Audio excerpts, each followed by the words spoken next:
Sorry, Chris Payne and also Matt Dalgleish on TYG, a multiplayer instrument environment in Unity. Thank you. Can I nick that? Yes, please. Is it working? Yeah. Hello, everyone. My name's Chris. I'm a games design lecturer at Staffs University. But I started, well, I'm a musician first. And I'm a performer. So throughout my life, I've played piano and guitar. That's what I've known from about the age of 5. So performance is really important to me. And, you know, performing in different ways is quite important to me as well. I also ventured in the mid to early noughties as a hard house DJ and did that for about 6 years. So I've done quite a lot of different performance scenarios, some of them ending in the early hours of the morning. But yeah, so that brings me today to TYG, which is a multiplayer instrument environment that we're developing in Unreal Engine 5. And it kind of follows on quite a lot from what Steve was just mentioning in his talk. But we're kind of bringing sort of game engine technology into it as well, to be honest with you. So we're quite interested in instruments, and so I'll start with that, and basically traditional instruments and difference between that and DMIs, and then the intersection of games technology and how that can help in the new kind of performance space. So regarding, obviously, traditional instruments, they've been around for a very long time, hundreds if not thousands of years. But in the late 18th century, their kind of design and production, well, the design kind of elements kind of slowed down quite a lot. We then had, obviously, DMIs starting out in the 1980s and beyond. And DMIs obviously naturally cultivate new technology design freedoms, which is what a lot of digital technology allows us to do. There are sometimes issues around player instrument connection and audience participation. I know a lot of the instruments that I've designed myself, I've kind of hidden behind a laptop a lot of the time. And that was something that I thought I needed to break out from, to be honest. So in their worst guise, DMIs can be seen as sometimes merely toys, sound toys, and obviously that can be kind of set apart from traditional instruments that are seen to be something to master over a long period of time. So some of the inspirational projects behind this, again, was projects like SensorBand and the Reactivision table and stuff like that. And these kind of projects kind of gave you that multiplayer kind of status, and they kind of, you know, enabled something to be seen other than just a laptop screen, which was always something that attracted me to these kind of projects. So with that, we can move on to the kind of toy to instrument continuum. So we've got toys on the left-hand side, which are quite easy to play. They soon become boring, and they probably have a limited output. On the right-hand side, we have a instrument or traditional instrument setup.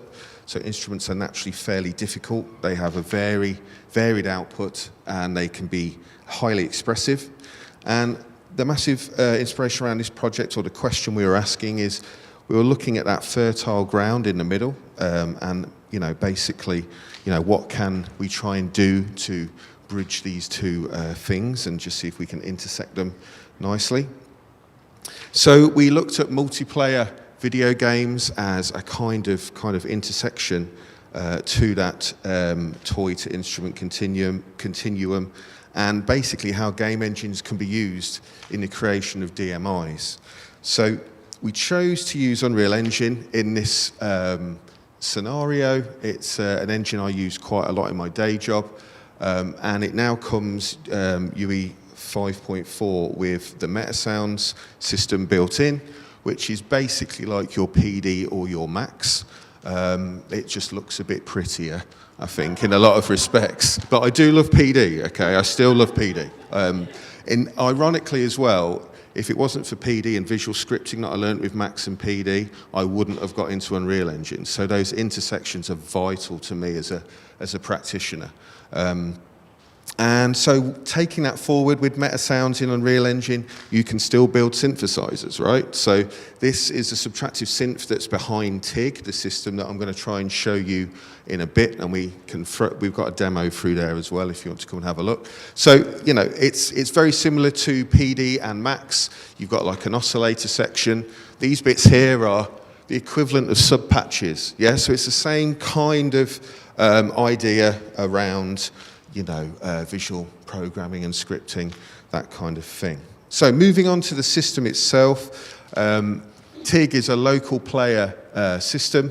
It's based around 3 players, and it kind of has an arena. It works on audio spheres. Okay, so you've got 5 different types of audio spheres. The world is procedurally generated as well. So every time you start the world, all these different color floors are in a different location, and you've got different colored cubes as well. The cubes, when you touch them as the player, they spawn the spheres. That's basically what that is. These are the 5 different colored audio spheres. You can attach different attributes to them. So you can have them operate as an audio stem sphere or a synth sphere, okay? And these are basically some of the parameters at the minute that you can control. So if it's a synth sphere, you can control cutoff frequency, resonance, delay time, and reverb feedback.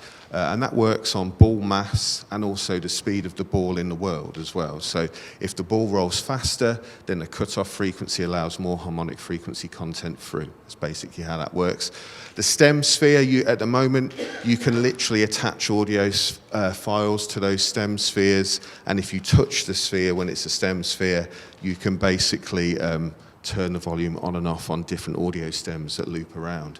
You can also have some other options as well. You can change the mass of the ball, and you can also change it so each ball or sphere will play another one when they hit each other. So it means that the system can be quite chaotic as well at times. You've got the different floor colors as well. So you've got these different procedurally generated floor colors. When the players are in the actual space, the 3 players, we were also looking at if the performance is collaborative or if it's destructive, okay? So some of these floors naturally lend themselves to a more collaborative performance, and some lend themselves to be more destructive. So you've got character gravity, time dilation, character speed. So if they move over a blue floor, then the character will obviously move a lot faster. Ball mass changes. The floor move one is the most destructive one. The yellow one, it literally flicks the whole world round on itself. So all the audio spheres go all over the place, that kind of thing. So I've got a few examples. I'll go through them as quick as possible because I know time is, you know, tight. So let's have a quick look at this. So this is going to be the stem feature of the audio sphere. So as the player, it's just different parts of the production.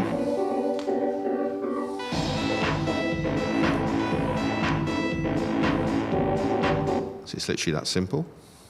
This is where the balls are interacting with each other. So it's just switching themselves on and off. Probably a better example of that is actually the synthesizer. So if the synthesizer will start playing in a minute.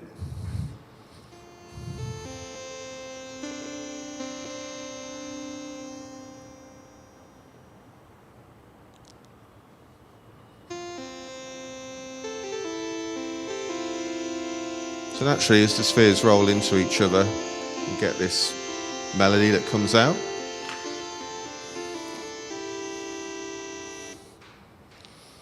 And just to show some little features here, so we're using the velocity for cutoff frequency here. So as the ball rolls faster, we get a more harmonic frequency content.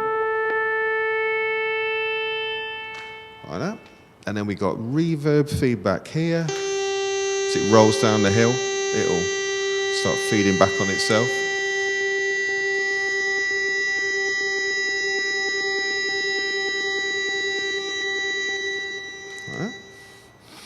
And I've also got some demonstrations of some quick performances. So we've done some very basic user testing previously when TYG was still in Engine itself. So with this one, this is where basically the performers are cooperating. And I'll try and move it on a bit. If it lets me, it probably won't. You had this problem, didn't you, Matt? Okay, so I'll probably have to move this on, unfortunately. See, it will not let me fast forward. So you can see the players here, they're having to go up to the cubes to spawn the spheres in the world. You can see that that player at the top has spawned the spheres, while the other one will play the notes.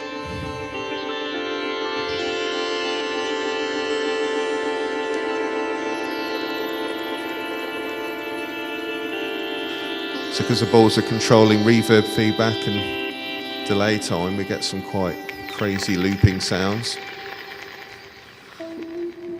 That's that one. And then if we move on, so we've got a much more destructive one this time. So this is where players are actively trying to stop themselves making any sound. So you can imagine here, we don't really hear a lot.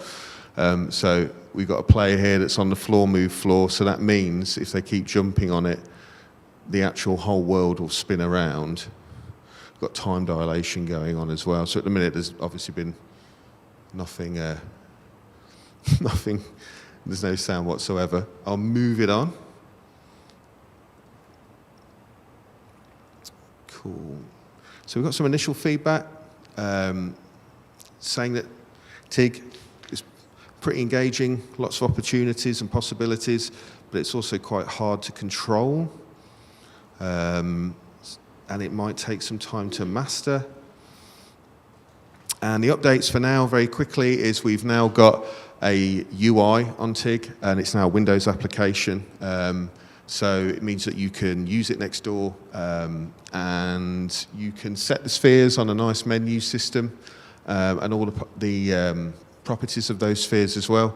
We've also got an audio file importation kind of mechanism on it as well, which is cool. We've got a demo level, which just is pretty crazy. And we've got 3D sound on it as well. So the sound is localized to each player, and it means that obviously you get to hear that sound nicely in a 3D space. Plus it looks pretty, which is cool. And we also have video inbuilt in there now, and we also have data capture ready for when we can do a bigger user study. So just the conclusions quickly. So we're trying to explore the multi-performer landscape again, really, and try and find that fertile ground between toy and instrument. We're trying to bridge that gap, and initial data, very initial data, says that we think we're probably starting to do that a little bit. UE5 is providing new opportunities as well to make DMIs possible in a game engine without a lot of real low-level technical knowledge, which is all good. And we have our Windows version built. And that is it. Thank you.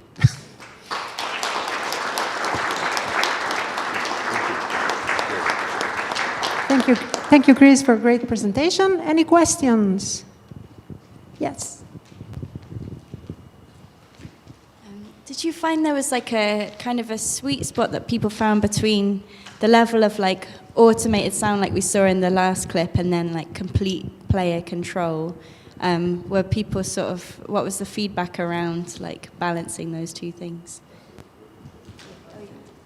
So the sweet spot between automated system and player control, I don't know if we're absolutely there yet, to be completely honest with you. I think more user testing needs to go ahead with that, to be fair. I think there's definitely moments where players are collaborating together and actually having conversations and talking about how they can help each other in a performance scenario. Do you know what I mean? So that's quite interesting to watch. And I actually had a performance with somebody, I can't remember who they were, sorry, but earlier, and the performance actually lasted quite a long time, which was cool. And we used the different floor types to enable the performance to last longer, which was quite interesting. But yeah, the sweet spot's a good one. I think that's probably still a bit ahead in the next study, but thank you for that. That's a very good point. Thank you. Any other questions? I do have one. So I just wonder also in terms of multiplayer, to what extent, what is the role of the music among the players, but also How do they know what they are doing? Is that important? Or, you know, what is the role of the music, and how do they know what they are playing? Yeah, that's a very good question. At the minute, the system at the minute is bound to a major scale. So there were so many parameters that we could add. We actually pulled the parameters back to be a lot more kind of minimal. So in some respects, it was a lot more measurable, if that makes sense. So players know they're in a kind of a major scale, which is why it sounds diatonic. Do you know what I mean? But they know what they're playing when the ball lights up, in the respect of they know that ball's creating a sound. But I think we probably need more user feedback to the UI to actually maybe tell the players what pitches they're playing, or if they can select pitches.